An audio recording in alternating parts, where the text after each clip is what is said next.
रात के 12 बज रहे थे। फोन की रिंग बजती है। 25 साल का अजित नींद से जाग बड़ा खुश होकर फोन को रिसीव करता है।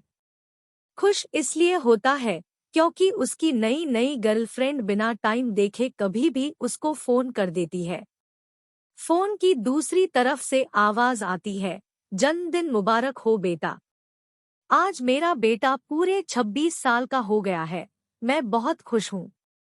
माँ की आवाज सुनते ही अजित के चेहरे के एक्सप्रेशन बदल जाते हैं। वो गुस्से में बोलता है, माँ तुझे समझ नहीं आता क्या?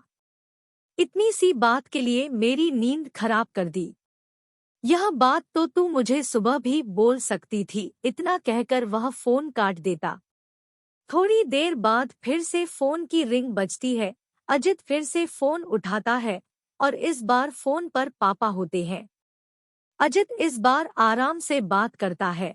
थैंक यू पापा, आपने मुझे बर्थडे विश करने के लिए फोन किया, वो भी इतनी रात को।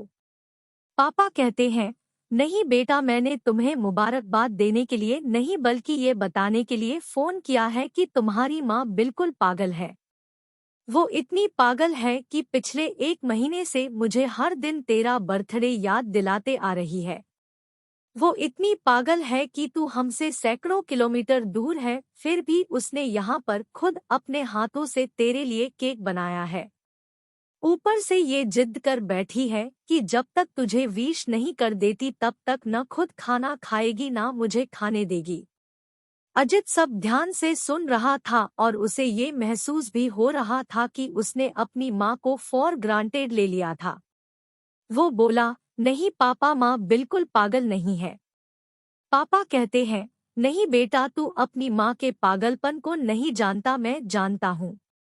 वह तो 26 साल पहले ही पागल हो गई थी जब डॉक्टर ने उसे कहा था या तो हम बच्चे को बचा सकते हैं या आपको। उसने बिना 1 सेकंड भी सोचे बच्चे को बचाने का फैसला ले लिया और मुझे भी कसम देकर उस फॉर्म पर साइन करने के लिए मना लिया था जिस पर लिखा था उसकी जिंदगी इस ऑपरेशन से खतरे में और अगर उसे कुछ होता है तो उसके जिम्मेदार डॉक्टर नहीं होंगे। अब तू ही बता, बिना तुझे देखे जो औरत तेरे लिए मरने को तैयार हो जाए उसे हम पागल नहीं कहेंगे तो क्या कहेंगे? इतना कहकर पापा ने भी फोन रख दिया। अजित ने भी अब यह महसूस किया था कि वह जो कर रहा था वो भूल नहीं गुनाह था। हाँ, एक बार किसी इंसान को दुख दो तो कोई बात नहीं, लेकिन भगवान को दुख देना गुनाह ही होता है। और माँ भगवान से कम नहीं होती। पश्चाताप के आंसू उसकी आंखों से बह निकले।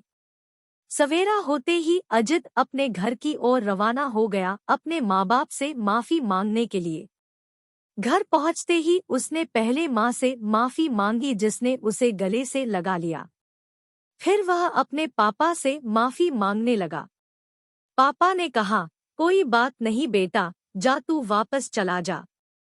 तेरी माँ हमेशा कहती थी कि तू उसे बुढ़ापे में संभालेगा, लेकिन मैं उसे समझा दूंगा। जैसे आज तक मैं उसे संभालते आया हूँ वैसे ही आगे भी मैं उसका ख्याल रखूंगा।